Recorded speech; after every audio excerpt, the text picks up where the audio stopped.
that's why I can't complain too much about the river. You can only get here on certain days because I said to myself, well, I wasn't here to stop that or to really speak up.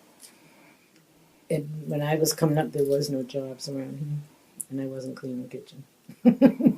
When I got out of the service in 1945, after the war, I hung around here a couple of years.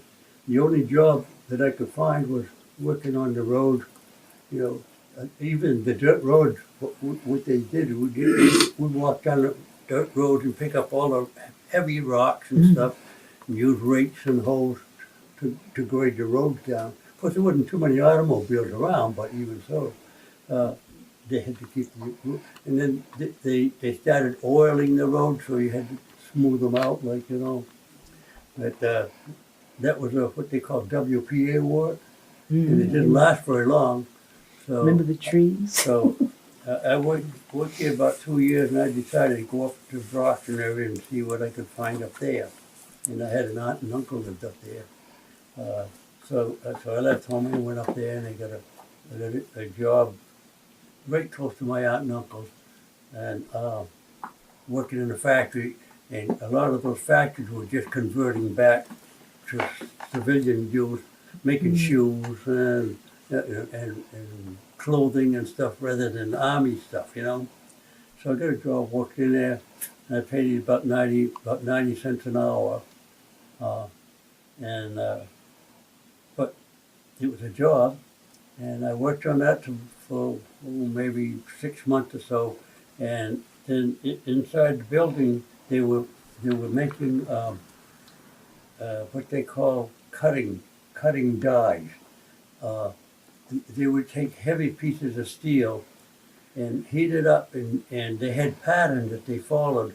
And what they were doing was making different parts for shoes, for cutting out shoes, the leather, the soles, the top parts, and all of this around here. And you had to make on a heavy bending machine, you used a lot of heat to heat the steel, and you could bend that steel around to follow a pattern that you could cut the soles out of your shoes or any part of your shoes at all. So I got a job working like that. I stayed with it for about 20 years, and I ended up probably about $8-10 an hour or something like that. And I worked with that company for, like I say, about 18-20 years. And then there was another company came along, and they offered me better work, so I quit them and went work with them, and I made a lot better money. And then the house that we lived in was an old house up there that we had bought. It was an old farmhouse, and my wife and I bought it for $5,000, I think. Pulled the thing all apart and practically rebuilt it. But it was right next door to a independent gasoline station, and the guy that owned the gasoline station was looking for more land, and part of my land went out behind his gas station so that he couldn't expand anymore. So he come to me one day, and he knew that we wanted to come back down to Cape to live, so he offered us a good price for a house and the land behind his house. So we took it, and that's when we came down here and built this house in 1970. But we paid $5,000 for the old place when we first bought it up there. And when we sold it, we got about $35,000 for it. So we built this house for practically nothing out of our pocket. Matter of fact, we had made a profit of it. But of course, we owned the land down here, so you know. But we made out pretty good. No complaints at all. You know, made out good down here. But I commuted for about 5 years after we moved down here back up there to work until I got a job over to the fish hatchery over in Sandwich, and I worked with there till from 79 to 91, I think. I worked for the fish hatchery over there, and that's why I retired in 1991. I'm still living here. But I can't complain. I've been very lucky all through my life.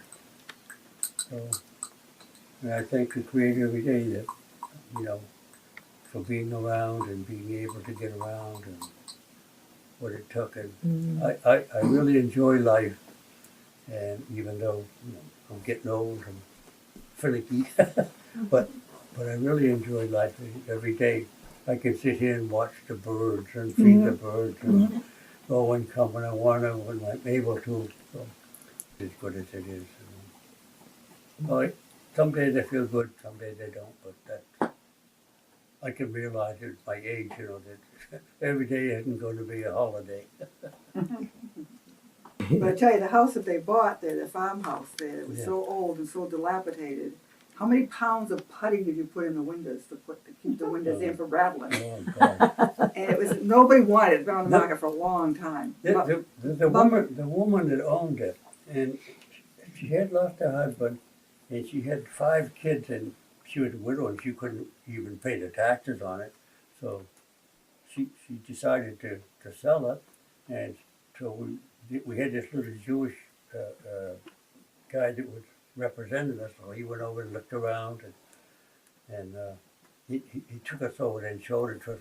We looked at it, but I'll tell you, It was a challenge. we didn't know whether to buy it or not.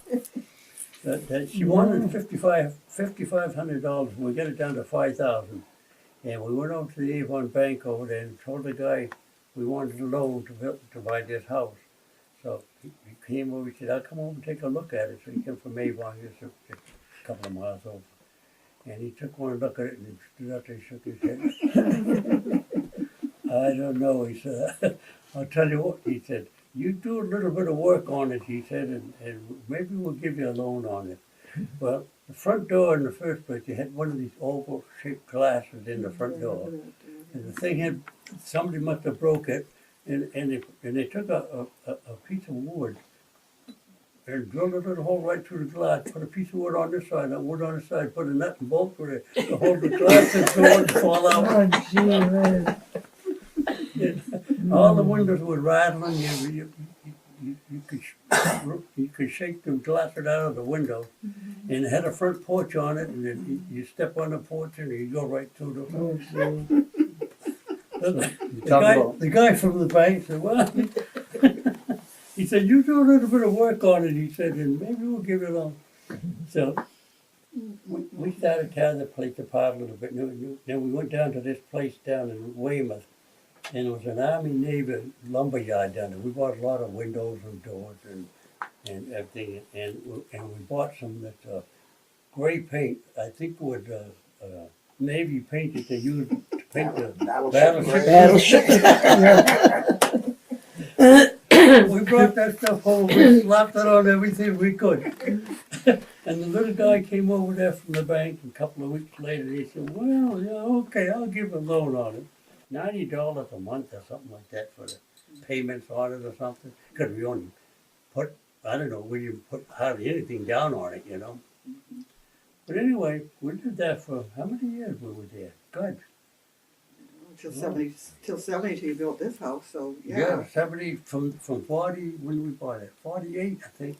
No, 50. Yeah, because I was But already Ralph was about 2 years old. Yeah, I was 4 We had now. bought a house before that in Brockton, right in an Italian neighborhood. We lived there 5 years. But when Marlene was, you were 5 years old? I was 4 when we lived. 4 or 5 when yeah. we moved out of there. We brought the old house over there in Holbrook. Because it was like Cape style, so we used to run around in a circle. Oh, So I took the walls out, I couldn't run.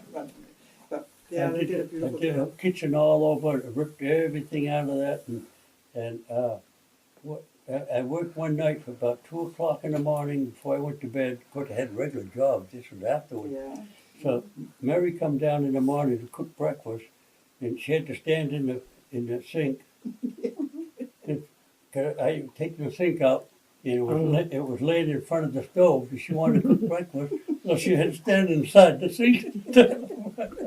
I'm telling you, before we went through, but we got it made.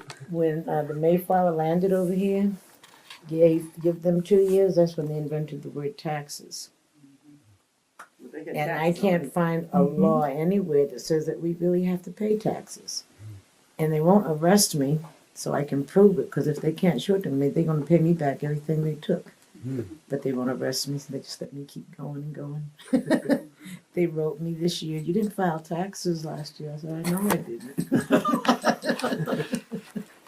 But there is no actual law that we agreed to. They were the ones that wrote all the laws. Yeah. And that's Yeah. how Yeah. It's they the wrote right- that Well, to that's- take our land, to That's why invent they that. made us citizens, so they can get taxes.